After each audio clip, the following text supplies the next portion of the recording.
حتى لهنا نرحب الكل. بداية دوك نعيط للديليجي نقول له شنو هاد نهضر معاهم هنا برك نقول بداه كرنتان كان مقدمين كرنتين بداه démarrer la vidéo.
Salam alaikum, bonjour.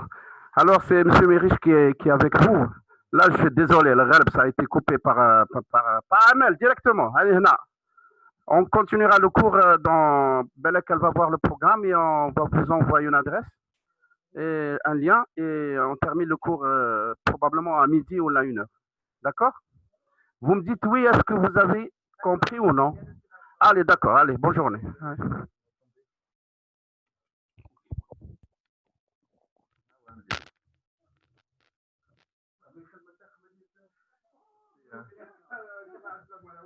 Coupez le micro maintenant, dis-moi.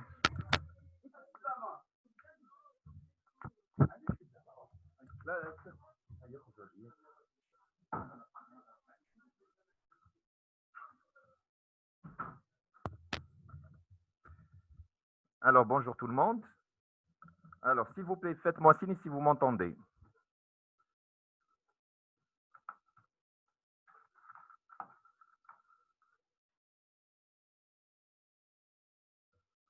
Bonjour. Alors, vous m'entendez Très bien. Très bien. 10 sur 10. Mettez 10 sur 10, s'il vous plaît, si vous m'entendez bien.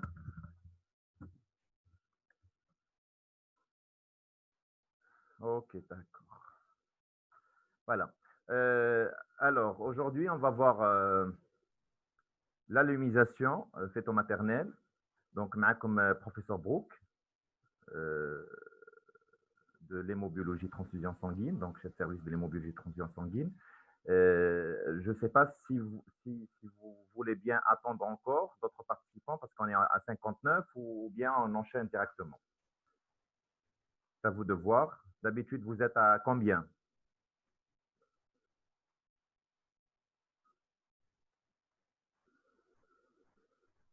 Essayez de répondre rapidement, s'il vous plaît, par SMS. Moi, je pensais que la séance on va faire une séance interactive, mais apparemment, il n'y a pas de son, donc on se contente avec les SMS. Ah, d'accord, d'accord, très bien. Donc, on a 1 heure et demie, c'est ça. D'accord, très bien. Donc, attendez juste que je vais régler ça.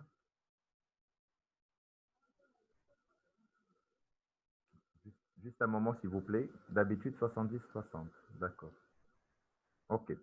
Donc, aujourd'hui, on va voir l'allumisation faite en maternelle. Donc, on va voir en même temps l'allumisation faite en maternelle érythrocytaire et l'allumisation faite en maternelle plaquettaire.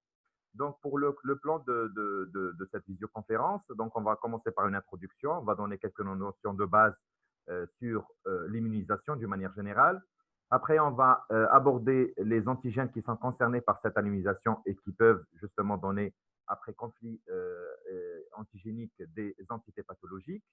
On va voir après les circonstances de survenue de l'allumisation fœto-maternelle. Et à chaque fois, on voit l'érythrocytaire et la plaquettaire beaucoup plus. Et le leucocytaire, c'est juste, on va faire un bref rappel ou un bref aperçu. On va s'attarder un petit peu sur les mécanismes physiopathologiques de l'allumisation fœto-maternelle, le diagnostic biologique, la surveillance et on termine avec le traitement et la prévention, bien sûr, on conclura à la fin. D'accord. Donc, il y a voir la salle. Donc, je vais admettre tout. OK, merci.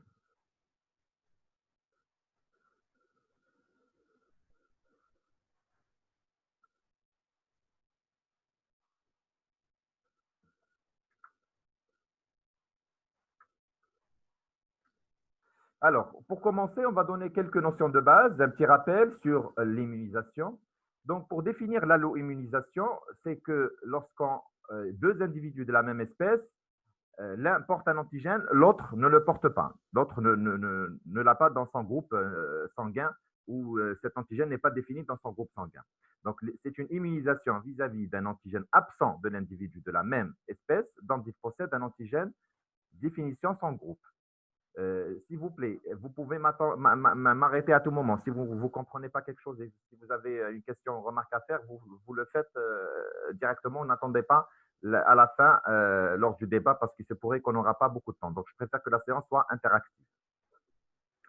Alors, on parle d'une iso-immunisation lorsque celle-ci va se produire vis-à-vis d'un antigène absent de l'individu de la même espèce alors qu'il ne possède aucun de ces antigènes de l'isotype. C'est-à-dire que si on prend un groupe, dans ce groupe-là, il y a plusieurs antigènes, c'est tous les antigènes qui sont absents.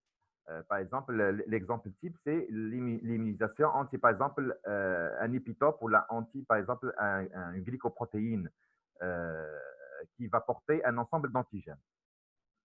L'auto-immunisation, c'est plutôt là, c'est une immunisation vis-à-vis d'un antigène autologue ou vis-à-vis de son propre antigène, c'est-à-dire quelqu'un qui a un antigène et qui va développer un anticorps contre son propre antigène.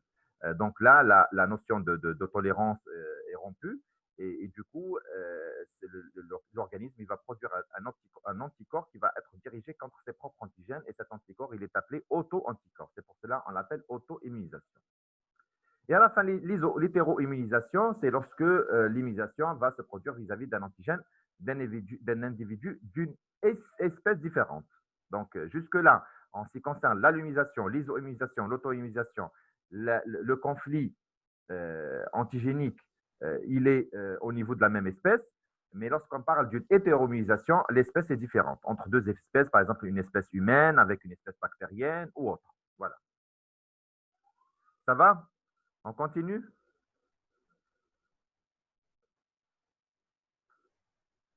Essayez de réagir, s'il vous plaît, rapidement. Merci, Elima Bougada. Alors, après, on va essayer d'introduire après ces brefs rappels concernant l'allumisation. Donc, on va introduire cette allumisation en commençant par, étant donné que ça concerne le mécanisme fœto-maternel, c'est une immunisation fœto-maternelle. Donc, il faut savoir que la grossesse est considérée aussi, ou le fœtus peut être considéré aussi comme un corps étranger et qui doit être rejeté. Mais lors de la grossesse, il y a un état de tolérance de la mère vis-à-vis de son fœtus antigénique qui est différent, bien sûr. Et cette tolérance, elle permet le non-rejet de ce fœtus et la continuité de la grossesse. Cette tolérance, justement, elle est observée grâce à un processus immunologique régulé par la protéine HLA-G du CMH au niveau du placenta et qui assure justement cette tolérance et qui assure la continuité de la grossesse et qui assure le non-rejet du fœtus. Par contre, pour qu'il y ait une allumisation fœto-maternelle, c'est-à-dire pour qu'il y ait un conflit immunologique fœto-maternel, il faut qu'il y ait un passage des antigènes fœtaux de la circulation fœtale vers la circulation maternelle. Et là, justement, ce passage des antigènes fœtaux dans l'organisme de la mère, ils vont provoquer une réponse immunologique. Cette réponse immunologique, elle est conditionnée par beaucoup de paramètres, beaucoup de circonstances. Et là, le premier critère qui conditionne cette réponse immunologique, c'est qu'il faut qu'il y ait un conflit antigène-anticorps, ou bien il faut que les antigènes qui sont portés par les globules rouges ou les plaquettes du fœtus soient différents ou ne vont pas être reconnus par le système immunitaire de la maman pour qu'il puisse ou pour que cette dernière puisse développer une réponse immunitaire et une production d'anticorps qui vont réagir contre ces antigènes portés par les cellules fœtales. Donc, ces anticorps-là humains, ils peuvent traverser le placenta s'ils sont de type IgG. Les anticorps humains de type IgG, ils traversent le placenta et ils vont rejoindre la circulation fœtale pour éventuellement réagir contre les antigènes que la maman les reconnaît en tant que corps étranger ou en tant qu'antigène étranger. Donc, ils vont réagir et ils vont assurer la destruction des cellules qui vont porter justement cet antigène à l'origine de la réponse immunitaire ou de la production d'anticorps. On va voir tout ça de plus en plus précis lors du mécanisme physiopathologique. Par contre, les anticorps de type IgM, en général, ils sont naturels et réguliers, tels que les anticorps du système ABO, ils ne traversent pas le placenta.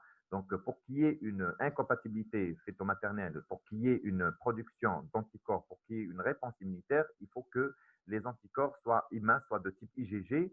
Et seuls ces anticorps de type IgG, ils traversent justement la barrière ou traversent le placenta.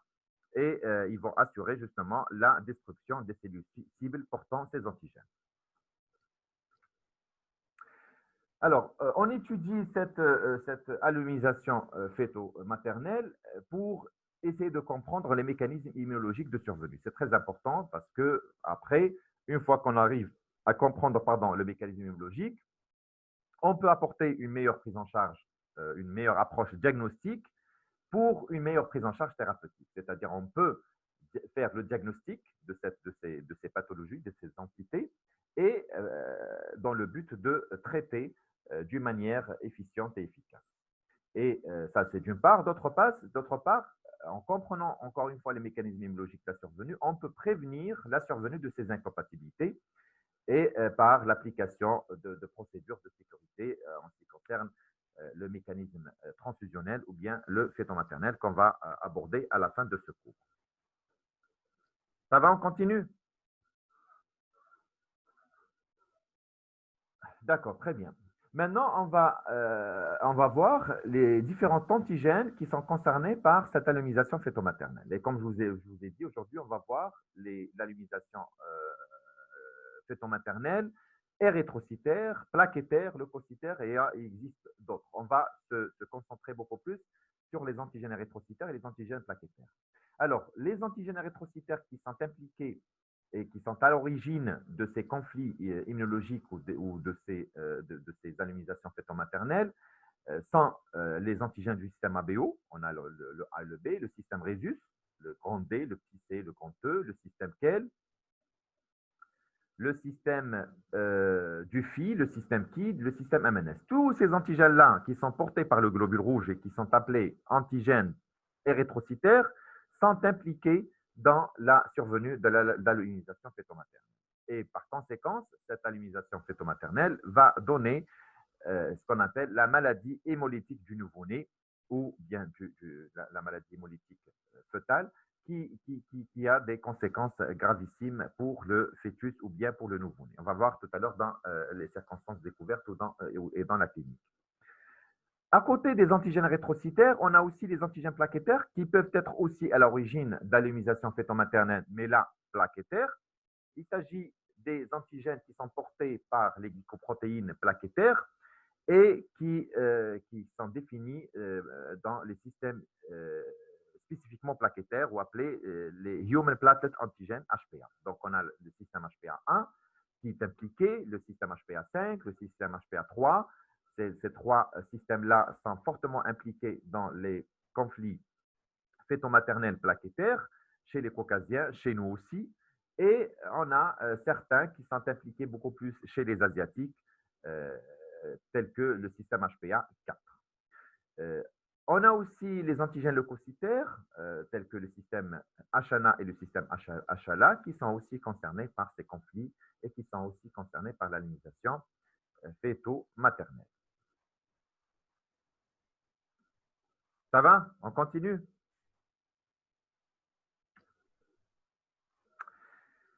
Alors, en ce qui concerne les circonstances de découverte de l'allumisation, de survenue, pardon, de l'allumisation fœto-maternelle, donc pour les érythrocytes, ceci se voit lorsque on est devant une grossesse incompatible, mais surtout antérieure. C'est-à-dire que pour les érythrocytes ou pour l'allumisation fœto-maternelle érythrocytaire, qui va donner la survenue de la maladie hémolytique du nouveau-né, ou appelée aussi la MASH-ANEM, le système HANA, c'est le système des leucocytes, Human Neutrophil Antigen. C'est le système, c'est les antigènes qui sont portés par les leucocytes. Qui dit leucocytes, c'est-à-dire les globules blancs. Donc, on a les antigènes qui sont portés par les érythrocytes, on a les antigènes qui sont portés par les plaquettes et on a les antigènes qui sont portés par les leucocytes, tels que l'HANA, qui sont portés par les neutrophiles. D'accord? Parce qu'il y a quelqu'un il y a ML qui a posé la question pour le système HANA. D'accord, ok. Donc, la particularité de cette maladie hémolytique du nouveau-né qui concerne l'allumisation fœto-maternelle érythrocytaire, ou bien des globules rouges, c'est que cette maladie, elle va donner une hémolyse. C'est-à-dire, on voit les globules rouges du fœtus vont s'éclater, vont se détruire, et ils vont provoquer une hémolyse.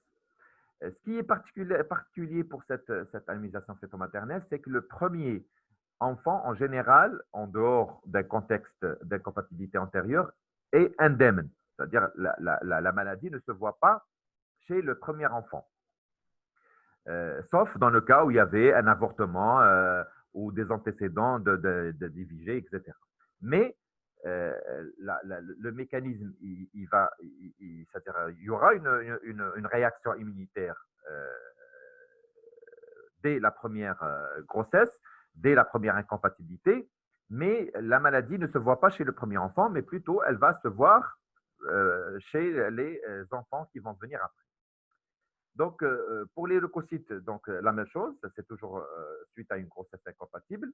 Et pour les plaquettes, on a une autre particularité, c'est que le premier enfant peut être atteint.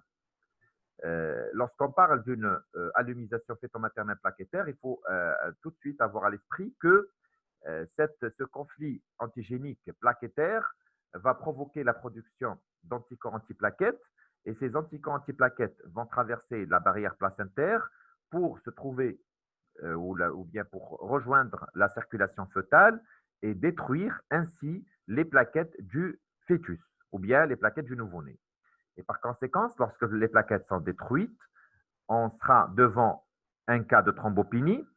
Et la thrombopénie, comme vous savez, elle va donner des syndromes hémorragiques qui peuvent être très graves et qui peuvent endommager le système nerveux central et qui peuvent même provoquer le décès. Donc, vous voyez que ce soit la maladie hémolytique du nouveau-né qui concerne les érythrocytes, que ce soit la thrombopénie néonatale ou fœtale allo-immune qui concerne les plaquettes, les deux vont donner des entités pathologiques très, très, très graves et très sévères et qui peuvent provoquer le décès et même des séquelles neurologiques. Donc, en ce qui concerne les antigènes, encore une fois, qui sont vraiment très impliqués pour les conflits fœto-maternels, c'est l'antigène HPA1A ou le conflit dans le système HPA1, surtout chez les Caucasiens, chez nous, moindre degré, mais beaucoup plus chez les Caucasiens. Et il faut savoir aussi que ce n'est pas toutes les femmes qui s'immunisent. Il y a une prédisposition génétique, ce qu'on appelle le background génétique, qui fait que cet antigène, il faut qu'il trouve la cellule présentatrice d'antigène HLA-DRB3 0101 pour qu'il puisse le présenter au système immunitaire et ainsi, il va le reconnaître en tant qu'étranger et il va s'immuniser, il va plutôt produire des anticorps. En absence de ce CPA, de cette cellule présentatrice d'antigènes et de ce phénotype HLA-DRB3, en général, les femmes ne s'immunisent pas. Bon, c'est une particularité pour ce système-là et aussi pour le système HPA5 avec l'HLA-DRW6. Alors, monsieur, je n'ai pas compris. Vous reprenez l'explication, s'il vous plaît. Il n'y a pas de souci. Alors, on va passer sur cette diapo et on va reprendre l'explication lorsqu'on va aborder le mécanisme physiopathologique. Là, vous allez comprendre mieux. D'accord? Et puis là, vous pouvez m'arrêter encore une fois. Alors, maintenant, c'est le mécanisme. On va aborder le mécanisme de l'allumisation. Donc là, étant donné qu'on est en train d'étudier les deux pathologies en parallèle, c'est-à-dire la maladie hémolytique du nouveau-né qui survient lorsqu'il y a une incompatibilité antigénique et ces antigènes-là, ils sont concernés par les antigènes qui sont portés par les globules rouges, qui sont appelés antigènes érythrocytaires, et qui vont provoquer la destruction des globules rouges, c'est-à-dire l'hémolyse, et c'est pour cela qu'on l'appelle la maladie hémolytique du nouveau-né. D'accord? Lorsqu'il s'agit des globules rouges, c'est hémolyse. La destruction des globules rouges, elle donne l'hémolyse. La destruction des plaquettes, elle donne thrombopénie et hémorragie. Il faut avoir ces deux explications. Oui, le premier enfant est indemne que pour les érythrocytes seulement. Pour les plaquettes, on a cette particularité. Le premier enfant peut être thrombopénique et peut avoir des hémorragies et peut avoir des conséquences gravissimes. Effectivement, monsieur Opoo. Alors, en ce qui concerne l'allumisation plaquettaire, c'est une autre paire de manches, c'est une autre pathologie, mais qui concerne les plaquettes. On va commencer par étudier le mécanisme de l'allumisation érythrocytaire, c'est-à-dire lorsque les antigènes qui sont à l'origine de ce conflit sont portés par les globules rouges. Et les anticorps qui vont être produits vont être dirigés contre ces antigènes qui sont portés par la membrane du globule rouge et qui vont provoquer l'éclatement des globules rouges, c'est-à-dire une hémolyse. D'accord? Donc, cette allumisation érythrocytaire, elle peut se voir lorsqu'on a un traumatisme du placenta, pardon, ou des membranes, par exemple chez une femme enceinte, bien sûr, lors d'un choc, d'un avortement, lors d'un geste invasif tel que l'amniosynthèse, surtout lors de l'accouchement. Et en général, il y a un passage du sang fœtal vers la circulation maternelle au dernier trimestre de la grossesse. Et ce passage-là des globules rouges fœtaux dans la circulation maternelle, il va conditionner justement soit l'apparition de cette maladie ou non.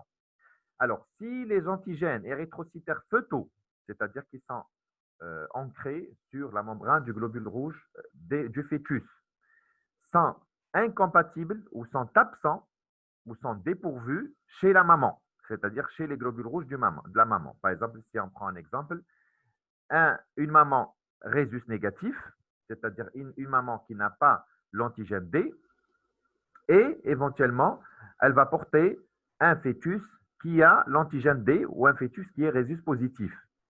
Une maman rhésus négatif qui va porter c'est l'exemple phare, qui va porter un fœtus rhésus positif.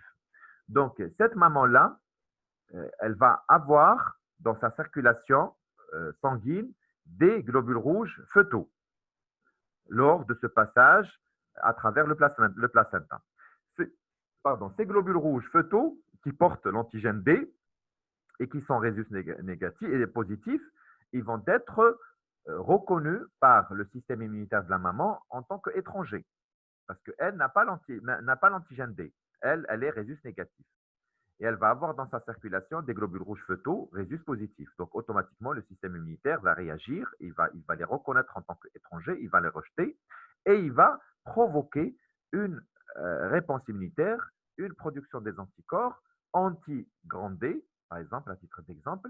Ces anticorps-là sont de type IgG, ils vont traverser la barrière placentaire et ils vont éventuellement attaquer les globules rouges fœtaux du fœtus, les globules rouges fœtaux au niveau de la circulation fœtale, et ils vont provoquer une hémolyse chez le fœtus. Cette hémolyse, bien sûr, elle aura beaucoup de conséquences, telles que l'anémie, telles que l'ictère. L'ictère, il peut être nucléaire, la bilirubine, suite à cet ictère, donc il y aura une production de la bilirubine, qui va atteindre le système nerveux central et qui va l'endommager et qui va justement, qui va être responsable de manifestations cliniques très sévères, des séquelles neurologiques, de l'ananas Sark et même le décès.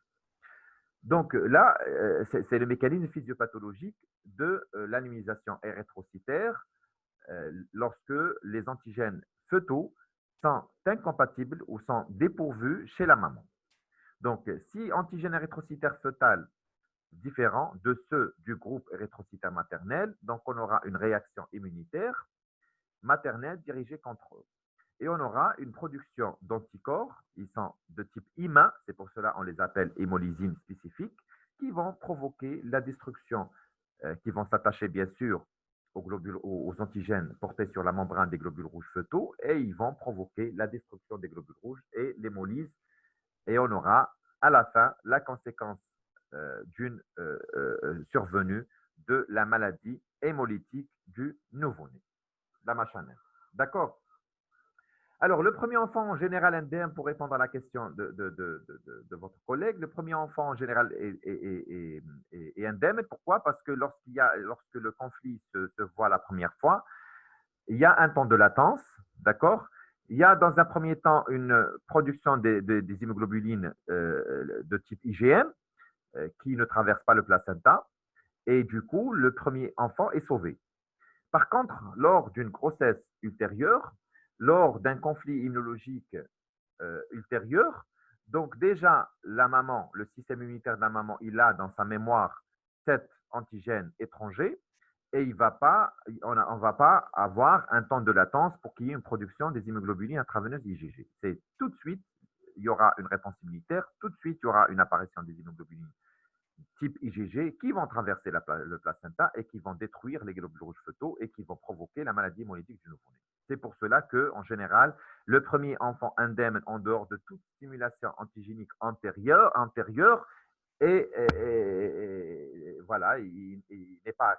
Mais par contre, après, une fois que le conflit ou une fois que l'incompatibilité est déjà c'est vu déjà, donc là, la prochaine grossesse va être vraiment trop compliquée parce que automatiquement, le système immunitaire ne va pas avoir cette phase de latence pour qu'il puisse réagir, mais la réaction va être immédiate et intense.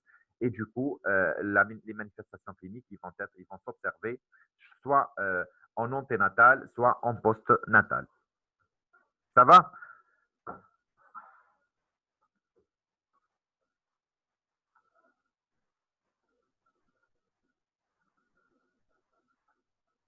Alors, on continue. Maintenant, on va voir cette aluminisation toujours érythrocytaire. On est toujours dans le cas de l'aluminisation érythrocytaire. Elle est conditionnée ou elle dépend de deux caractéristiques, si on peut dire, très importantes pour qu'il y ait une maladie, pour qu'il y ait une pathologie, pour qu'il y ait une gravité de la maladie hémolytique du nouveau-né. Donc, ceci dépend premièrement de l'intensité, plutôt de l'immunogénicité de l'antigène, c'est-à-dire pour qu'il y ait une réaction intense et une pathologie, une maladie hémolytique du nouveau-né grave, il faut que les antigènes qui sont impliqués soient immunogènes. Parce qu'il y a des antigènes qui sont immunogènes, il y en a d'autres qui sont moins, il y en a d'autres qui sont pratiquement pas du tout immunogènes. Alors, je vous donne là l'ordre de décroissance des antigènes du plus immunogène vers le moins immunogène. Donc, on a en premier lieu, le premier chef de file, c'est l'antigène D. Après vient lequel, après vient le grand E, après vient le petit c, le diffi A, le JKA, le petit e, le grand C, le S, etc. Donc, c'est cet ordre d'immunogénicité qui va conditionner la gravité de la maladie. Si on est devant une incompatibilité pour l'antigène grand D, on est sûr que la maladie va être vraiment très sévère et la réaction va être vraiment très intense. Si on est devant une incompatibilité, par exemple, avec seulement le grand C, on sait que la maladie ne va être que modérée parce que cet antigène n'est pas vraiment immunogène, c'est-à-dire qu'il ne provoque pas une réaction intense immunitaire. D'accord? Et on a aussi les antigènes ABO qui sont aussi de faible antigénicité et qui peuvent donner cette maladie hémolytique du nouveau-né, mais avec une sévérité, c'est-à-dire avec une une intensité de la réaction faible et pas du tout sévère. La deuxième chose qui conditionne justement cette réaction ou l'intensité de la réaction, c'est la quantité de globules rouges fœtaux passés. Donc, c'est tout à fait logique. À chaque fois où le volume sanguin fœtal passé au niveau de la circulation maternelle est important, à chaque fois où l'immunisation va s'observer et l'intensité de la réaction va être importante. Donc, cette quantité de globules rouges fœtaux qui va passer dans la circulation maternelle, elle peut être appréciée par un test qui est appelé le test de Clewer, on va en parler, et qui prédit un rapport de 1 sur 10 000 globules rouges maternels, va traduire un passage d'à peu près 0,5 cc de sang fœtal. Donc, c'est un test qu'on peut utiliser au laboratoire et qu'on peut l'effectuer et qui a un double intérêt. Un premier intérêt, c'est pour l'évaluation du volume du sang fœtal passé au niveau de la circulation maternelle. Et le deuxième intérêt, c'est pour évaluer l'efficacité du traitement préventif qu'on va en parler après. Ça va? On continue? OK.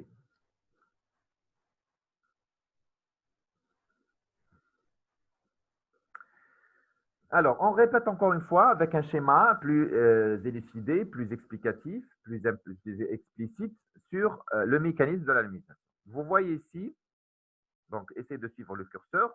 Donc, vous avez ici un fœtus qui a des globules rouges portant des antigènes que la maman en est dépourvue.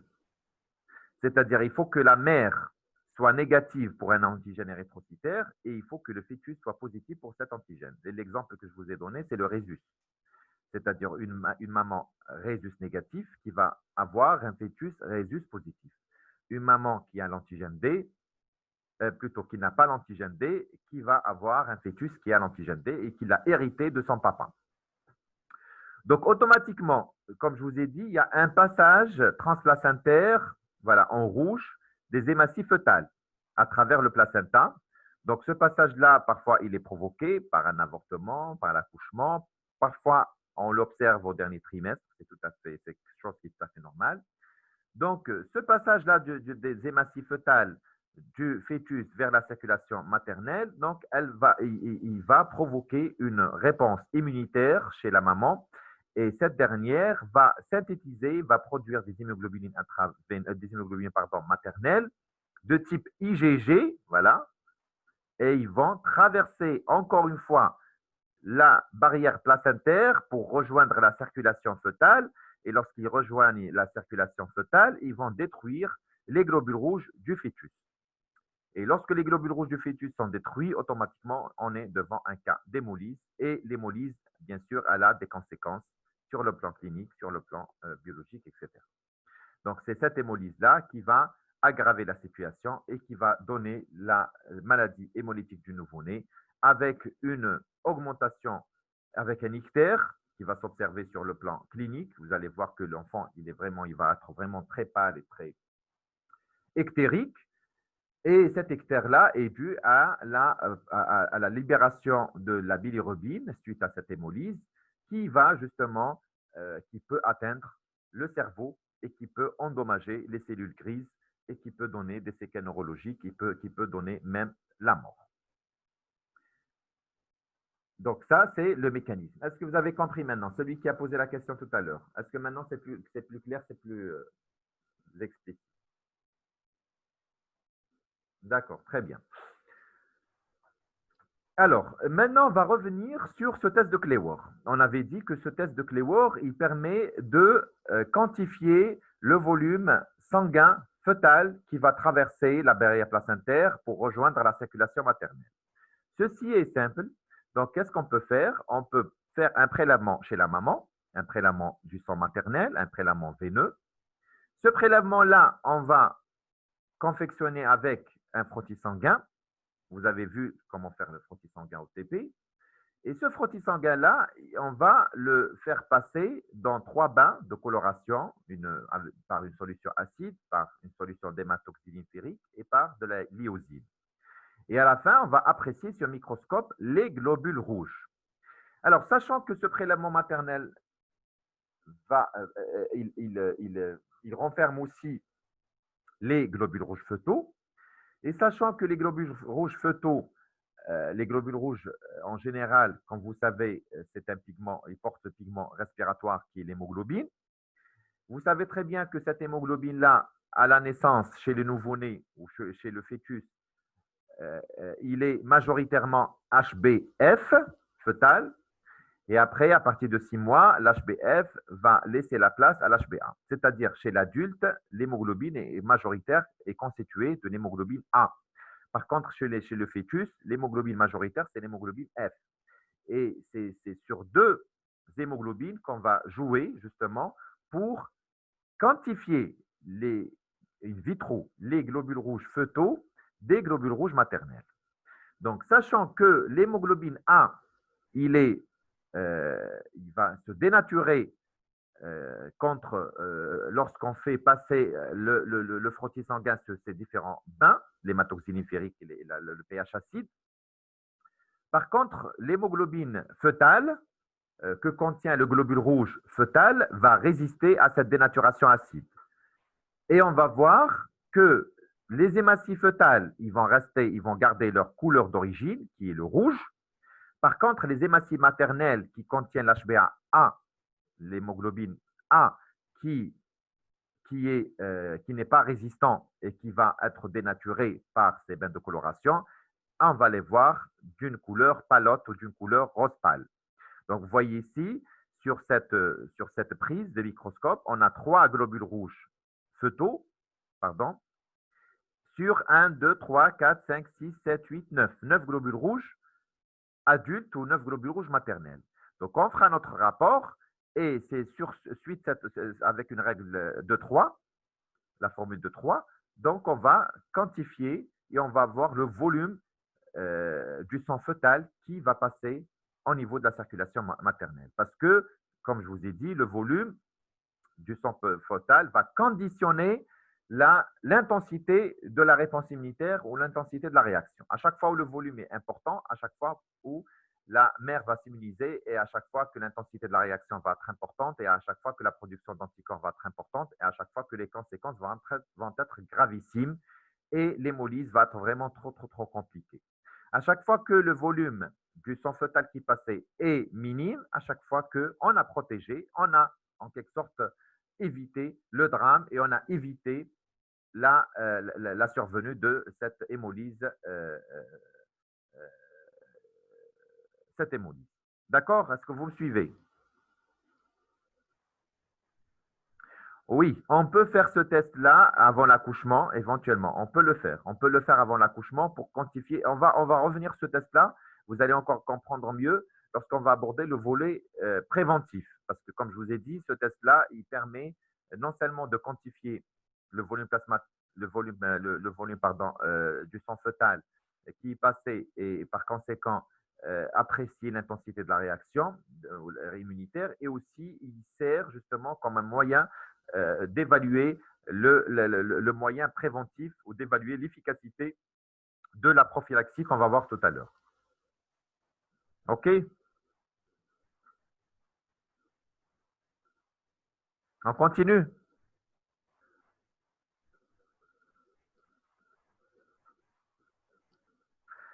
Alors, là, c'est juste des données épidémiologiques pour dire que, en général, la fréquence, les incompatibilités ABO qui sont à l'origine de la maladie hémolytique du nouveau-né type ABO sont les plus fréquentes, mais ils sont les moins graves, ils sont les plus modérés, les plus bénignes. Par contre, ceux qui sont dus à l'immunisation Rhésus, surtout le D, ils sont très, très graves, ils sont aussi fréquents, malgré les mesures prophylactiques, surtout chez nous. On continue d'avoir, normalement, il y a une mesure prophylactique pour ce genre d'immunisation, on va en parler tout à l'heure, mais chez nous, malheureusement, on continue d'avoir ces cas-là d'immunisation anti-D. Après vient le petit C, et le grand E, etc. Alors, les conséquences, justement, de cette production d'anticorps, c'est que ces anticorps-là, ils vont traverser. Alors, dans ce test, on quantifie le taux d'HbF. Alors, dans ce test, on ne quantifie pas le taux d'HbF. Dans ce test, on va quantifier le nombre de globules rouges fœtaux qui sont au niveau de la circulation maternelle. Et sachant que on va jouer sur le type de l'hémoglobine qui est différent entre l'adulte et entre le fœtus. Chez le fœtus, l'hémoglobine fœtale, HbF, c'est le majoritaire. Chez l'adulte, yani chez la maman, l'hémoglobine A, c'est le majoritaire. L'hémoglobine A, il ne résiste pas à un pH acide et bien sûr avec les bains de coloration. C'est-à-dire il va perdre sa couleur, qui est rouge. Par contre, l'hémoglobine F, il résiste à la dénaturation et il va garder sa couleur rouge. Donc, à partir de là, on va quantifier le nombre de globules rouges fœtaux qui restent rouges sur la totalité des nombres de globules rouges maternels qui sont palotes, rose palote. Et quand on va avoir un rapport, ce rapport-là, avec une règle de 3, on va le convertir en volume. Et on aura le volume en millilitres qui est passé de la circulation fœtale vers la circulation maternelle. D'accord, Maya?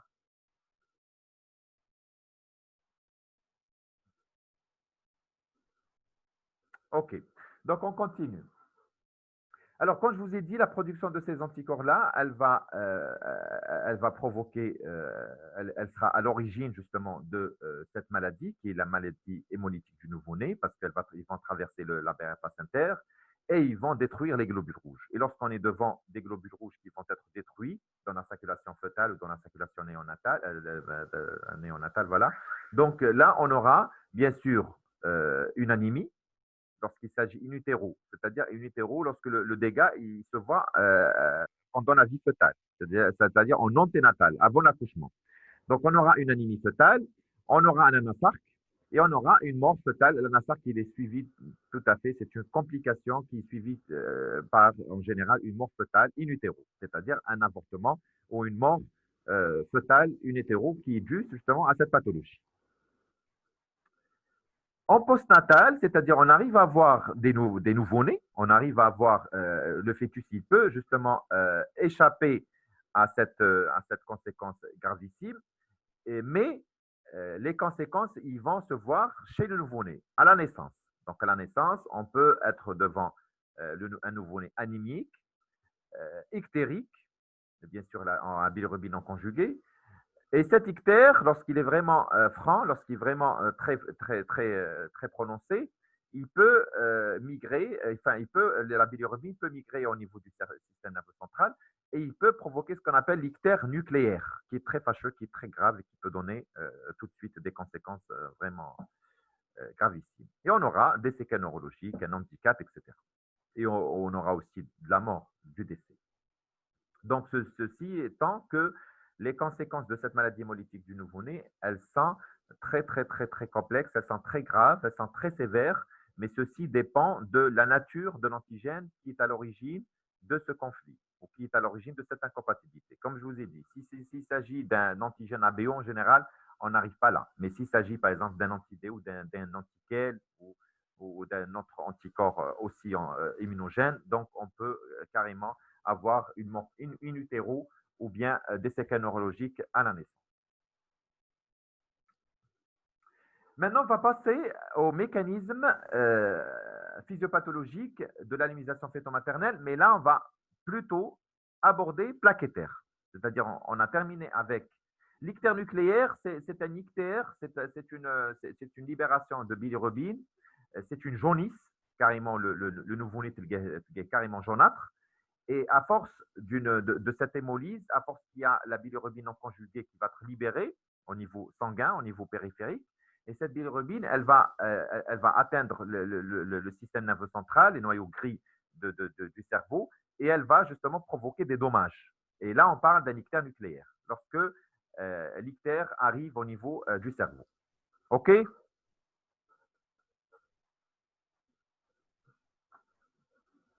Alors, maintenant, on va aborder une autre entité. C'est pratiquement le même mécanisme, à part certaines particularités, certaines différences.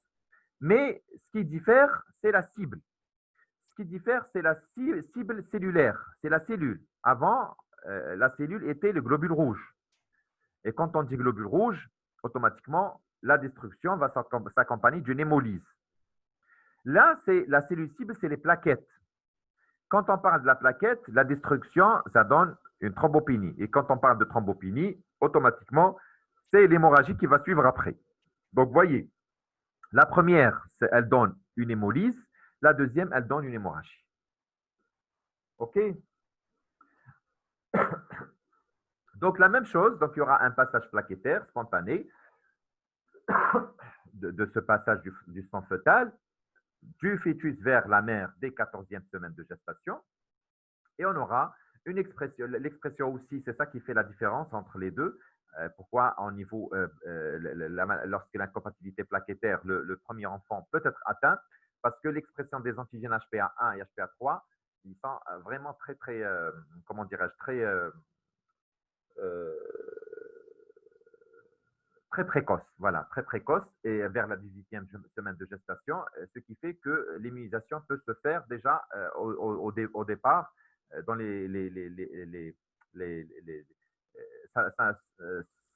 comment dirais-je,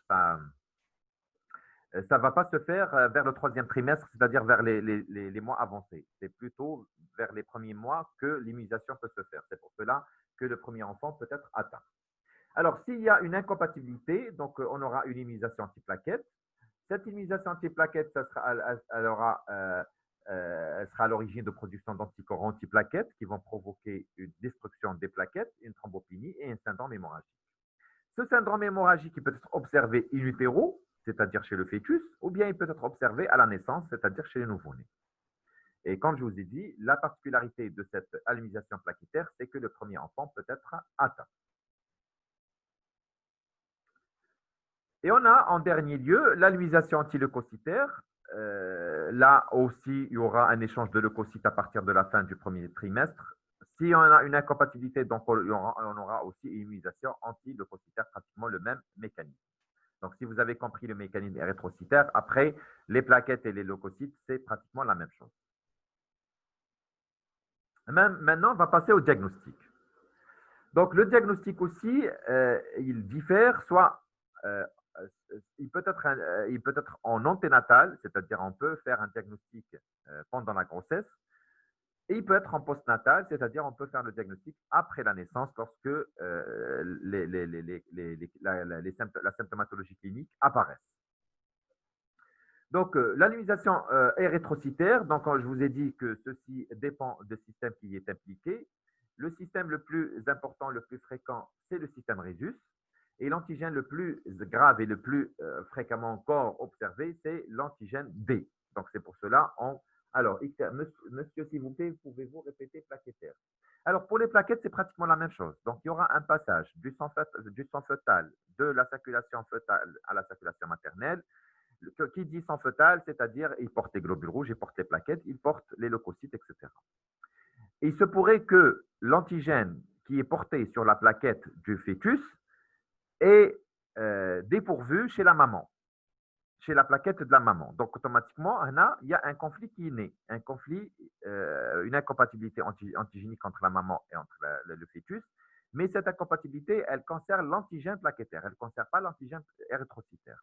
Lorsqu'elle concerne l'antigène plaquettaire, automatiquement, la maman va produire un anticorps qui est dirigé contre cet antigène. Cet anticorps, il est de type IgG, il va passer la barrière placentaire, il va rejoindre la circulation fœtale et il va provoquer une destruction des plaquettes. Quand les plaquettes sont détruites, le fœtus, le nouveau-né, va se trouver thrombopénique et va avoir des syndromes hémorragiques. Ces syndromes hémorragiques ils peuvent être très graves jusqu'à avoir des séquelles neurologiques et même du décès. D'accord?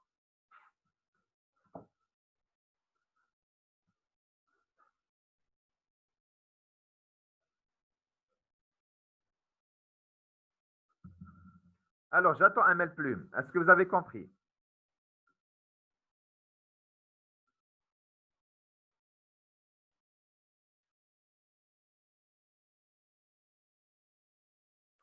C'est le premier enfant qui sera atteint. Oui, c'est pour les plaquettes. Oui, les plaquettes, comme je vous ai dit, le premier enfant, il peut être atteint.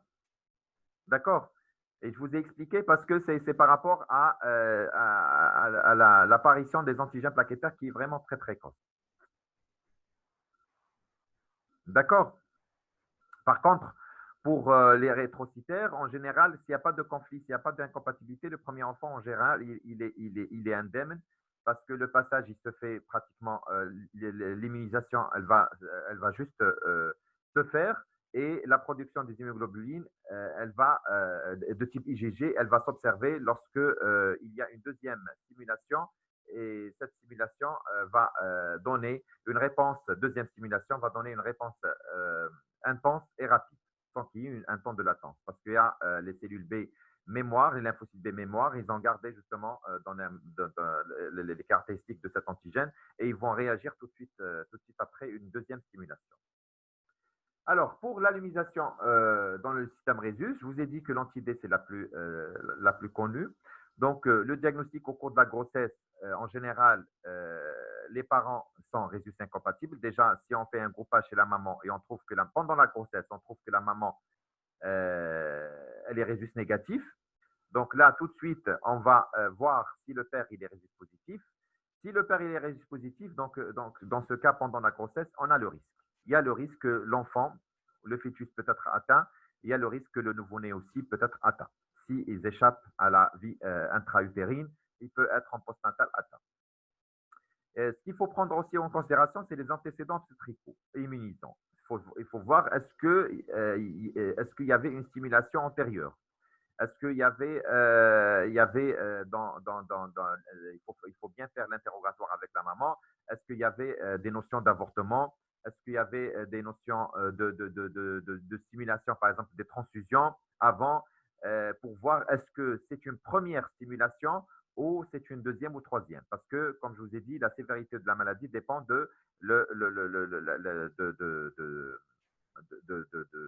si c'est la stimulation est primaire ou secondaire. Alors, ce qu'il faut faire là, c'est tout de suite, lorsqu'on est devant ce cas-là, il faut prévoir ce qu'on appelle des RAI ou des recherches d'agglutinine irrégulières à la recherche d'anti-D par Coombs indirect, d'une manière avec un rythme régulier pendant la grossesse, en général 3e mois, 6e mois, 8e mois et 9e mois. Et voir si le Coombs indirect, il revient négatif ou positif. Dans le cas où il est négatif, tant mieux, donc vraiment, il n'y a pas de risque. Mais dans le cas où le Coombs indirect, elle est positif, c'est-à-dire que la maman, elle a développé des anticorps anti-D. Ces anticorps anti-D, ils peuvent être à l'origine de complications fœtales et de complications néonatales. Donc, une fois que la RAI est positif, donc on doit quantifier l'anti-D, on doit passer à une quantification de l'anti-D. On fait le dosage pondéral et on sait que si les anticorps anti-D sont supérieurs à 1 microgramme par millilitre, il y a un danger imminent. La mort peut survenir in utero et on peut même proposer un avortement. Ça se passe entre le clinicien et bien sûr le gynécologue et la femme concernée, bien sûr, avec un consentement, etc. On peut même surveiller avec le dosage de la bilirubine, avec de la myosynthèse, mais ces gestes-là, ils sont avec le diagramme de Lilly, on va le voir tout à l'heure, mais ces gestes-là, ils sont invasifs, ils peuvent provoquer un déclenchement d'un avortement, etc. Ils sont vraiment très invasifs et ils sont délaissés. On peut aussi faire un prélèvement de sang fœtal à partir de la 20e semaine de gestation pour faire le groupage et pour voir est-ce que finalement notre fœtus, il est Rhésus positif ou non. Parce que s'il est Rhésus négatif, le danger est écarté. S'il est Rhésus positif, là, le danger, il persiste. Mais encore une fois, le dosage de la fonction fœtale est un geste dangereux, est un geste invasif et qui peut provoquer aussi l'avortement. Et il a été pratiquement délaissé. C'est peu d'équipes qui continuent à le faire vraiment lorsque la maîtrise de la technique est optimale. Et bien sûr, on peut faire une surveillance du fœtus par les moyens cliniques, par une exploration avec échographie, etc., pour voir justement la morphologie du fœtus, etc. Après, on peut faire aussi le diagnostic à la naissance. Le diagnostic à la naissance, c'est-à-dire que il se pourrait que la maman, elle était de résus négatif. Le papa, il est résus négatif. C'est-à-dire qu'il n'y a, pas un conflit, il n'y a pas une incompatibilité pour le résus entre la maman et le bébé. Donc, c'est pour cela on ne s'est pas vraiment inquiété lors de la grossesse. Parce que pour nous, il n'y a pas de… Mais il se pourrait qu'il y ait une incompatibilité pour les autres systèmes. Je vous ai dit qu'il n'y a pas que l'anti-D. Il y a lequel, il y a le petit C, il y a le grand E, il y a le DUFI, il y a beaucoup de systèmes qui peuvent justement être à l'origine de comment dirais-je, de ces conflits. Mais malheureusement, ces autres antigènes, on ne peut pas révéler une incompatibilité pendant la grossesse parce qu'on ne fait pas un phénotype étendu, on ne fait pas un génotype étendu, on fait uniquement le groupage AB au résus. Et nous, on se contente du résus pour faire justement un diagnostic de cette alluminisation pendant la grossesse. S'il s'agit d'un autre système, malheureusement, si on n'a pas des informations, des antécédents d'allumisation pour cette patiente, donc on ne peut pas aller au-delà. Pour le diagnostic justement à la naissance, c'est en général, il se pose lorsque le nouveau-né, après la naissance, observe un ictère. Cet ictère, il peut être franc, il peut être précoce, il peut être intense, il peut être modéré. Et bien sûr, il est dû à cette anémie hémolytique qui peut être sévère. En général, lorsqu'il y a un ictère, cette anémie, elle est sévère, hémolytique. L'hémolyse, elle est sévère. Et on peut même avoir un anasarque cytoplasmaire. Donc, devant cette situation, donc, le diagnostic s'impose. Donc, si on a un nouveau-né qui est ictérique, qui est jaunâtre, la bilirubine est très élevée, au-delà des normes physiologiques, au-delà des normes que donne un nouveau-né. En général, pratiquement la bilirubine, elle est toujours élevée chez un nouveau-né, mais quand même, cette élévation, elle va attirer l'attention. Est-ce qu'il s'agit d'un ictère? Est-ce qu'il s'agit d'une allumisation, d'un corpus fétomaternel, d'une anémie hémolytique du nouveau-né ou pas? Donc là, en biologie, on doit faire tout de suite le groupage sanguin et de la maman et du nouveau-né. Le père, pourquoi pas. On fait le Coombs direct, très important, le test direct à l'antiglobuline. On le fait chez le nouveau-né. Et ce test-là, il permet de déceler la présence d'anticorps maternels fixés sur les globules rouges du nouveau-né, in vivo. En général, lorsqu'il y a un conflit, lorsqu'il y a un ictère et on veut chercher l'origine de cet ictère pour dire que finalement cet ictère est d'origine immunologique, on fait ce test de Coombs direct et si on le trouve positif, c'est-à-dire on a révélé des anticorps qui sont fixés sur les globules rouges du nouveau-né et qui ont fait que finalement, on va dire que cet ictère ou cette hémolyse, elle a une origine immunologique. On fait l'anafès, bien sûr, pour voir le degré de l'anémie et bien sûr, on quantifie, on dose la bilirubine libre qui va être très, très augmentée dans ce cadre-là. Chez la maman, donc, on doit faire le groupage sanguin. Si on est devant un anti-D, donc automatiquement, la maman, elle est résus négatif. Et lorsqu'on fait la recherche d'aglutine irrégulière chez la maman, on trouve la présence de l'anti-D. Et c'est ça qui va permettre de poser le diagnostic de cette pathologie. Donc, pratiquement la même chose pour les autres systèmes et pour les autres antigènes. Donc, c'est pratiquement la même démarche diagnostique. Donc, pour les allumisations résus anti-petit c, anti-grand E, anti-kel, etc. Donc, la même chose. On fait le groupage, on fait le phénotype. Là, c'est obligatoire, le phénotype, parce que le groupage ABO résus ne permet pas de rechercher les autres antigènes du système résus, à savoir le grand C, petit c, grand E, petit e, kel. Et on fait des RAI et on peut tomber justement avec des recherches d'aglutine irrégulière positives avec un anti-petit C, par exemple, ou bien un anti-grand E, ou bien un anti-kel, ou bien un anti-DUFI. Et bien sûr, encore une fois, je vous ai dit que l'antigène, l'anticorps qui est identifié par la RAI et qui correspond à l'antigène qui est à l'origine du conflit, il conditionne la sévérité de la maladie et l'intensité de la réaction immunitaire. Comme je vous ai montré tout à l'heure, l'ordre décroissant de l'immunogénicité des antigènes. Donc, en ce qui concerne le petit c, donc, en général, il donne des ictères intenses, une anémie sévère. Le COMS direct, il est positif, la bilirubine libre très augmentée.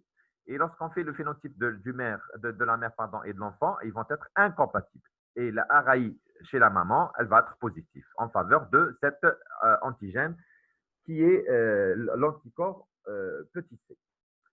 Pour le grand E, la même chose. Ça peut donner un risque fœtal, mais il est moins important, une anémie secondaire sévère et pratiquement la même description biologique que pour l'anti-D. Maintenant, pour le système ABO, comme je vous ai dit tout à l'heure, la particularité de ce système-là, c'est que la tête fœtale, elle est vraiment modérée. Elle n'a jamais été sévère si elle est prise en charge à temps. Et je répète encore une fois, si elle est prise en charge à temps, parce qu'il se pourrait que l'enfant sortant, c'est-à-dire le nouveau-né, il a été libéré. Après, au bout de quelques heures, l'ictère va se voir et les parents, ils ne vont pas s'inquiéter. Ils vont rester jusqu'à 5e jour ou 6e jour ou même plus. Et après, le dégât est là. L'ictère, vraiment, il a provoqué des dégâts. Lorsqu'il est réadmis encore une fois à l'hôpital, parfois, c'est trop tard. Les moyens thérapeutiques, parfois, ne permettent pas d'éviter justement cette atteinte sévère ou d'éviter cette maladie hémolytique du nouveau-né parce que le dégât déjà est fait. Donc, mais par contre, pour tout ce qui est système ABO, si la prise en charge elle est précoce, elle est à temps, on n'a pas de soucis et on n'a pas de signes de gravité. D'accord? Alors, pendant la grossesse, donc, c'est asymptomatique, rien ne se voit. À la naissance, en plus, la recherche des anticorps anti-ABO, elle est inutile. À la naissance, par contre, donc, l'ictère précoce ou plus tardive, donc maximum 5e, 8e jour, avec une anémie hémolytique peu marquée. Et si on fait le groupage maternel et néonatal, on a 4 situations possibles. La maman est de groupe O porte un enfant de groupe A ou porte un enfant de groupe B, et la maman de groupe A qui porte un enfant de groupe B ou bien de groupe AB. C'est les différentes situations qui peuvent être accompagnées d'une incompatibilité type ABO, mais en général, c'est une pathologie qui est modérée, qui ne donne pas de cas graves. Si, je répète encore une fois, la prise en charge est précoce et optimale. Donc, on peut faire la recherche chez l'enfant et chez la maman des anticorps anti-A et anti-B qui vont se trouver positifs, mais en général, ceci se fait rarement. Et le test de Coombs direct chez l'enfant, il est aussi rarement positif. Ce n'est pas comme pour les autres systèmes. Donc, à la recherche des hémoglobines G fixées sur les hématies de l'enfant. Pour les autres systèmes, c'est toujours le même principe. Le groupage, le phénotypage, la RAI maternelle et le COMS direct chez l'enfant. C'est ces paramètres-là, immuno-hématologiques, qui vont assurer le diagnostic de cette pathologie. On a aussi l'immunisation anti-KEL, qui est rare, mais souvent grave. Même, elle donne aussi des situations aussi graves que celles observées avec l'anti-D, avec une hémolyse, et ça peut même aller vers l'exsanguinotransfusion. Je vais vous expliquer qu'est-ce que c'est l'exsanguinotransfusion lorsqu'on aborde le traitement. Et on a les autres immunisations, anti-DUFI, anti-KID, anti-M, anti-S, qui sont rares, mais qui sont peu sévères. Et il y a des tableaux aussi de sévérité qui se rapprochent de celles observées avec l'anti-D ou l'anti-KEL. Voilà, on a terminé le diagnostic avec les allumisations érythrocytaires. On va commencer avec les plaquettaires. Est-ce que vous avez des questions?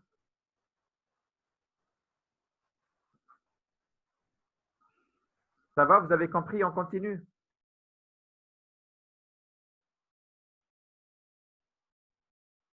Oups, vous êtes où là? Ah, ok, d'accord. Alors, pour les allumisations plaquettaires, donc, il faut chercher des antécédents de thrombotonie néonatale. Il faut qu'il y ait les groupes plaquettaires maternels et paternels incompatibles. Il faut faire une recherche d'anticorps anti-maternels anti-plaquettes. Donc là, surtout l'anti-HPA1, anti-HPA5 et anti-HPA3. Pour les Asiatiques, anti-HPA4. Et il faut aussi faire le groupage plaquettaire fœtal et du nouveau-né. Donc, la thrombopénie, donc, pendant la grossesse, on peut faire une écho anténatale. On peut observer une hémorragie intracrânienne, des hydrocéphalées. Et à la naissance, on peut observer un syndrome hémorragique, un purpura pétéchial, et qui peut justement donner des situations trop compliquées avec des HIC, des hémorragies intracrâniennes, des séquelles neurologiques et des décès aussi, dans pratiquement 4% des cas. Donc, pour résumer tout ça, pour faire le diagnostic de l'anémisation plaquettaire, donc, il suffit que le nouveau-né soit thrombopénique, une thrombopénie sévère, en général 30-20 giga par litre. Il faut écarter toute étiologie en faveur d'une consommation plaquettaire, telle que la fièvre, telle que la splénomégalie, telle que la CIVD, etc. Il faut vraiment que toutes les étiologies en faveur d'un foyer de consommation ou en faveur d'une thrombopénie par consommation soient écartées pour qu'on s'intéresse à l'origine immunologique de cette thrombopénie. Et lorsqu'on est devant justement cette éventualité, donc ce qu'on peut faire, c'est on doit rechercher les anticorps antiplaquettes chez la maman. La technique en général qui est utilisée et qui reste de référence parmi d'autres, bien sûr, c'est le MAIPA, c'est le monoclonal antibody mobilization of platelet antigène, qui permet de détecter les anticorps antiplaquettes. Cette technique, elle est vraiment très spécialisée. On la voit uniquement dans les laboratoires d'immunologie plaquettaire de référence spécialisée. Chez nous, on le fait. On est les seuls à le faire au niveau, en Algérie, même au niveau maghrébin. On fait cette recherche d'anticorps plaquettaires par MAIPA. On peut la faire aussi par cytométrie en flux, mais ça reste juste un dépistage. Ça donne une idée sur les isotypies, mais ça ne donne pas une idée sur les antigènes et la spécificité des antigènes. Après ce diagnostic-là, pour qu'il soit confirmé, pour qu'il soit conforté, donc il faut qu'il soit suivi par un génotype plaquettaire, parce que le groupage plaquettaire, ce n'est pas comme le groupage érythrocytaire. On doit faire un génotype par biologie moléculaire, par PCR. Chez nous aussi, on le fait. Lorsque vous serez chez nous interne, vous allez voir vous-même et manipuler le fou un génotypage plaquettaire par PCR. Donc, nous, on utilise le principe de la PCR-SSP, la biologie moléculaire, pour faire le génotypage de la maman et du nouveau-né et du papa. Et après, on va chercher l'incompatibilité. Si on trouve une incompatibilité, par exemple, dans un système, à titre d'exemple, le système HPA1, et on va trouver avec le MAIPA un anticorps anti-HPA1A, donc là, on confirme le diagnostic et on peut dire que finalement, il s'agit d'une thrombopénie néonatale allo-immune avec un anticorps anti-HPA1A qui était confirmé par sérologie et par biologie moléculaire. Donc, c'est un petit peu compliqué, c'est un petit peu plus spécialisé. Bon, contentez-vous d'avoir juste quelques notions de base et puis quand vous serez à l'internat, on va vous expliquer comment ceci se fait sur le plan sérologique et sur le plan moléculaire grâce à la technique de PCR. Et voilà. Les antileucocytaires, ils vont donner une neutropénie néonatale et le signe révélateur, c'est on va avoir des infections inexpliquées après la naissance. Et lorsqu'on trouve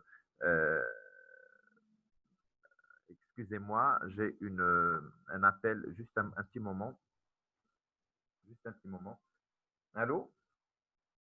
Allô? Oui, bonjour Lim, je m'excuse Lim, je suis en visioconférence. Je termine et je vous rappelle.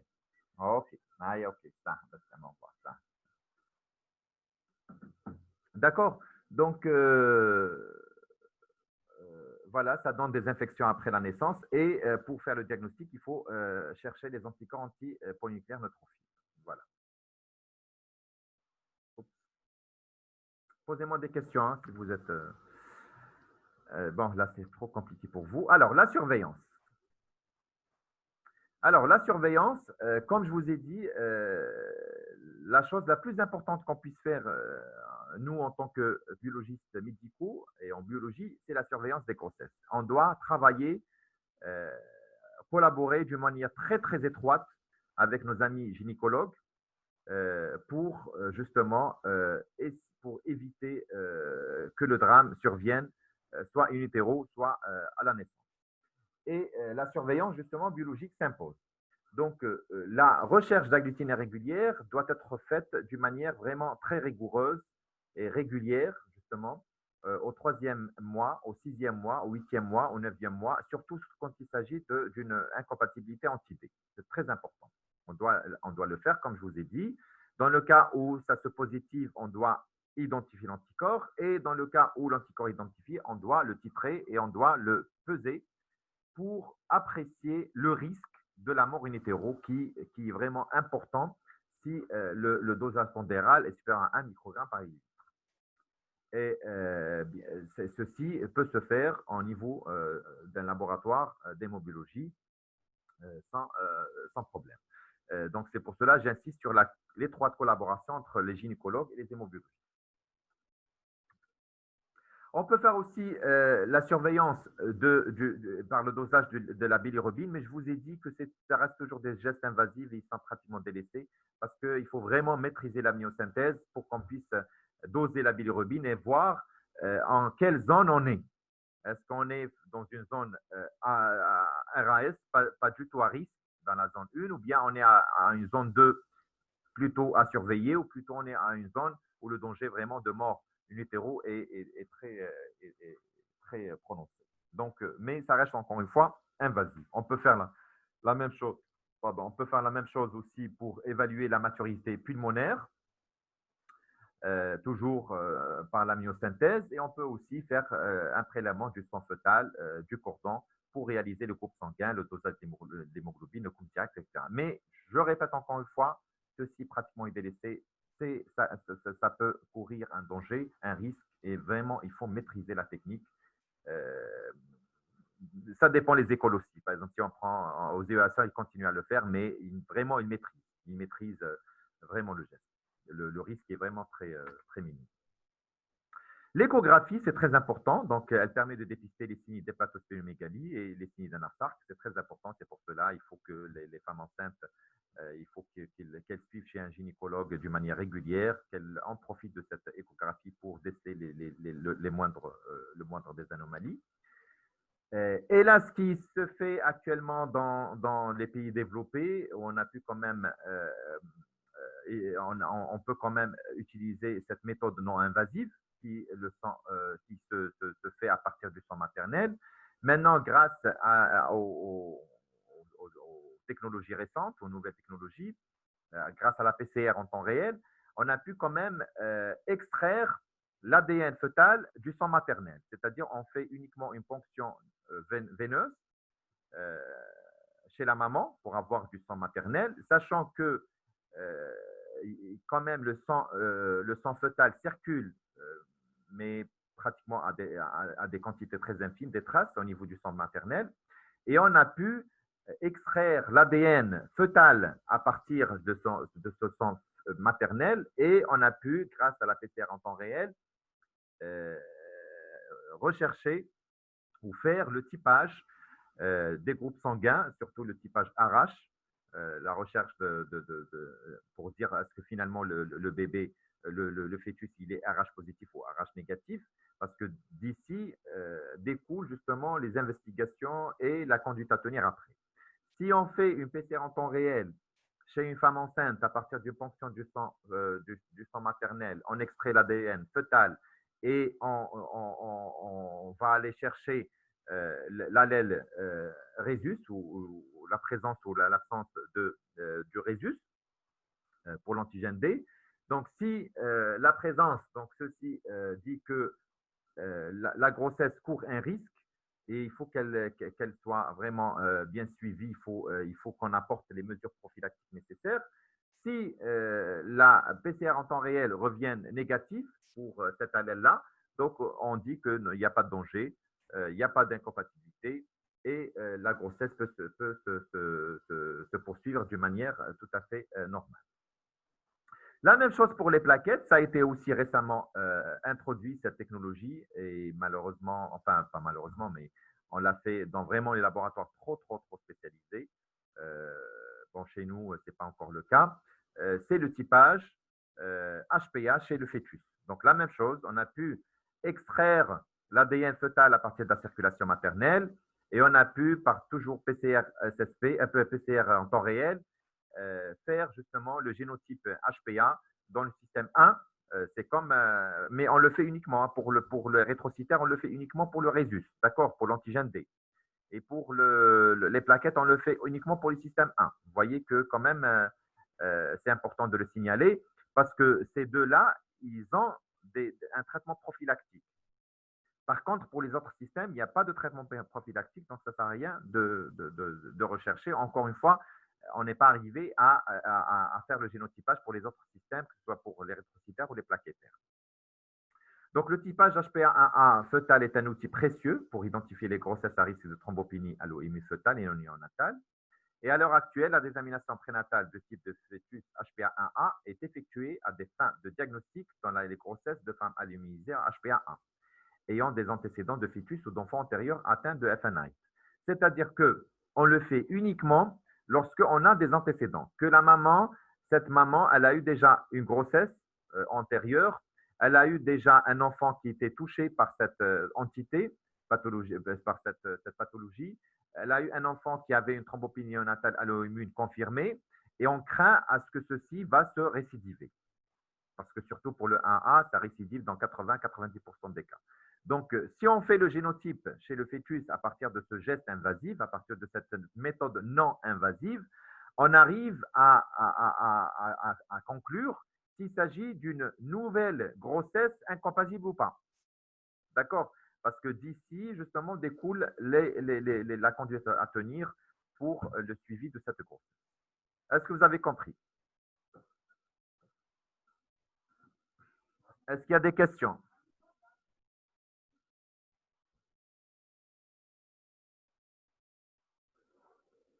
Il n'y a personne? Alors, s'il vous plaît. Ça va? Ça va, vous suivez? Vous pouvez poser des questions. Hein? Très bien, c'est très clair, très bien. Je suis content, très bien.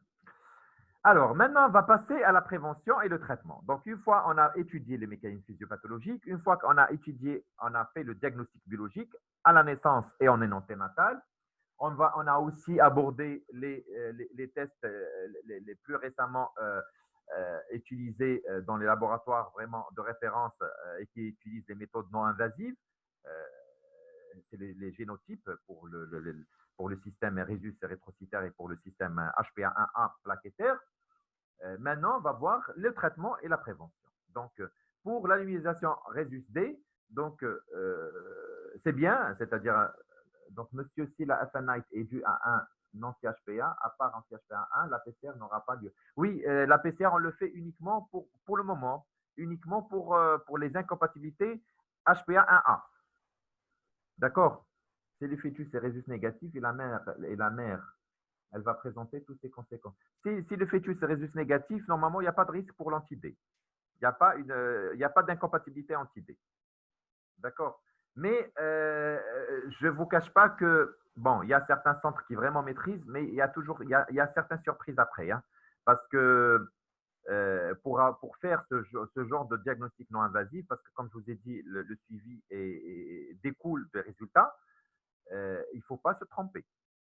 Et on a eu des cas où il y avait des labos qui avaient justement l'autorisation ministérielle de faire le diagnostic anténatal, parce que ce n'est pas évident de l'avoir, c'est très compliqué. Et ils ont rendu des résultats négatifs. Et après le contrôle a posteriori, c'est-à-dire à la naissance, il s'est avéré que le nouveau-né était positif. Donc, vraiment, il faut maîtriser cette technique parce que on n'a pas le droit à l'erreur. D'accord? Donc, c'est pour cela, et ça nécessite, comment dirais-je, une autorisation ministérielle pour faire justement le diagnostic anténatal. Alors, pour la mère, c'est-à-dire, je n'ai pas compris. Oppo, je n'ai pas compris votre question. Vous me dites pour la mère.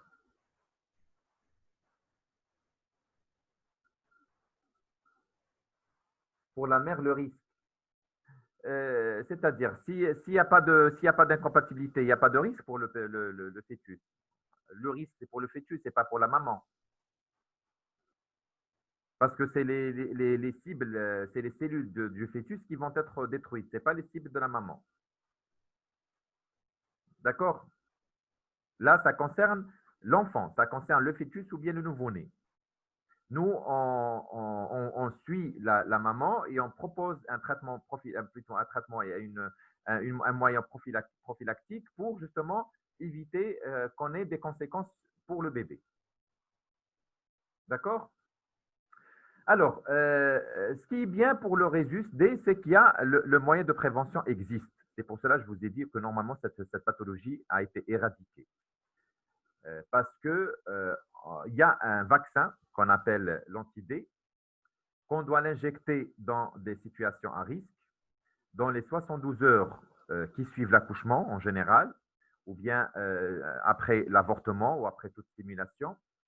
La posologie en général, elle est de 100 microgrammes d'anti-D qui peut neutraliser 5 cc de sang fœtal. Et là, je reviens vers le test de Clewer pour vous expliquer comment ce test de Clewer arrive, avec ce test de Clewer, on arrive à évaluer l'efficacité du vaccin.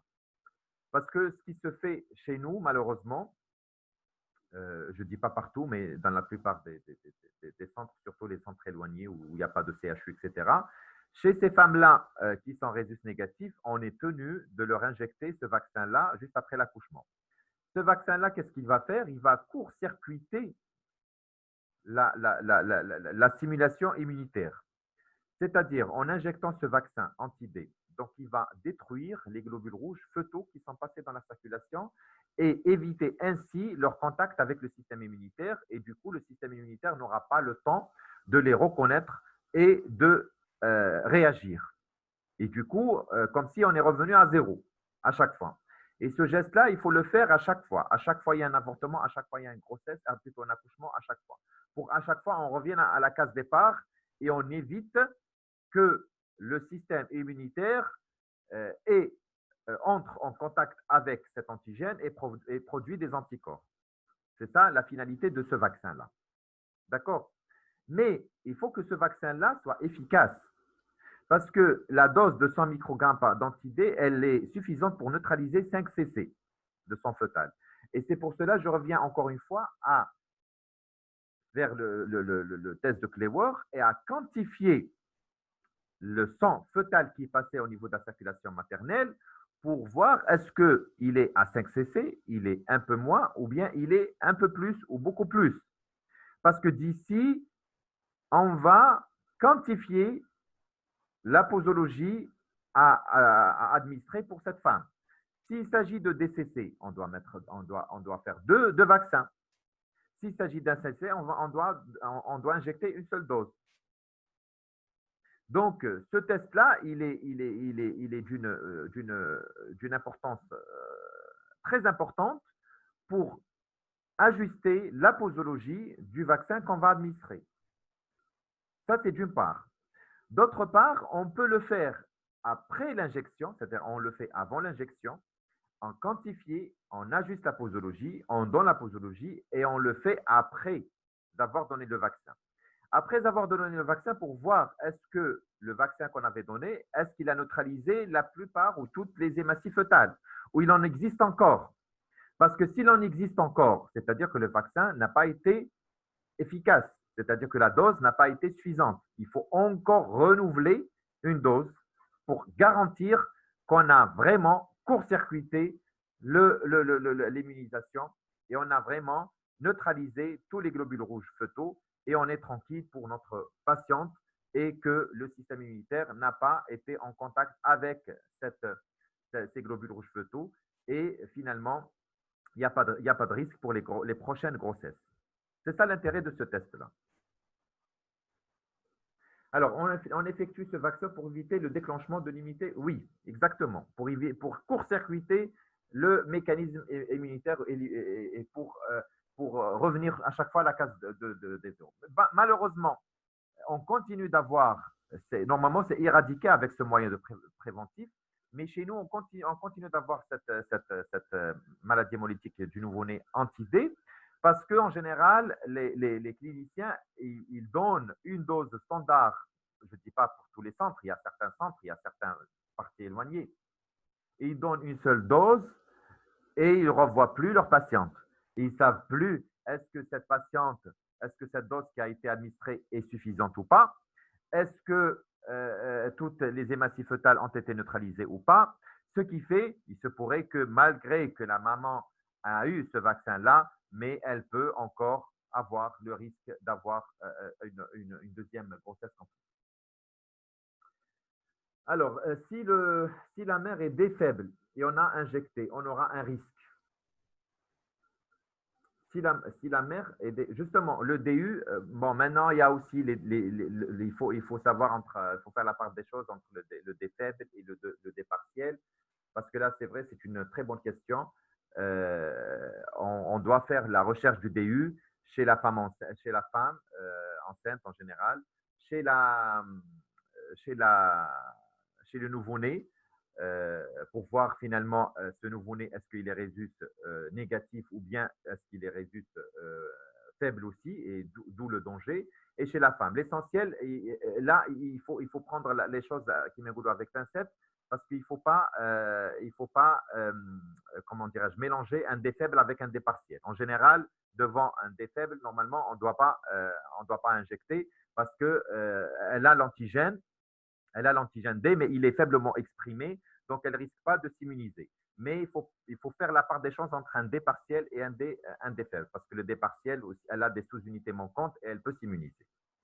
Alors, si le cas d'avortement, c'est trop tard, non, en cas d'avortement, c'est obligatoire. Une RH négative en cas d'avortement, elle doit bénéficier d'un vaccin. Donc, on donne ce vaccin après chaque grossesse incompatible pour la maman. À chaque fois, on renouvelle. À chaque fois où il y a une grossesse incompatible, on doit donner le vaccin. Si on est devant 10 cas, on doit donner à chaque fois. D'accord? Ou même après un avortement. D'accord? Ok, très bien.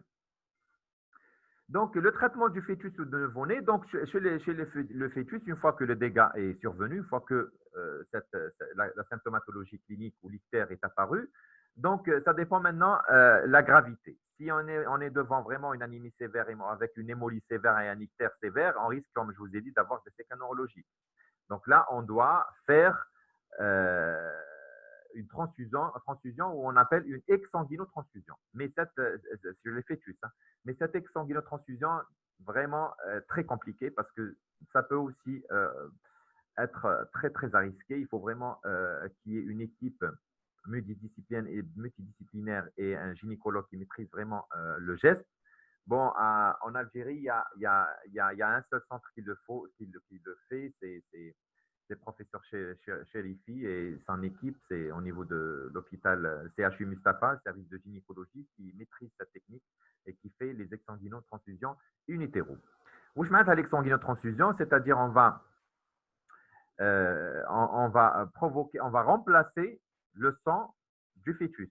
On va essayer de prendre le sang du fœtus et de le remplacer avec un autre sang qui est compatible. D'accord? C'est ça l'exsanguinotransfusion. Chez le nouveau-né, avec, alhamdoulilah, la photothérapie conventionnelle et intensive, maintenant, on a vraiment, c'est très rarement qu'on aura recours à l'exsanguinotransfusion. Parce qu'avec la photothérapie, comme vous savez, la bilirubine est très sensible à la lumière.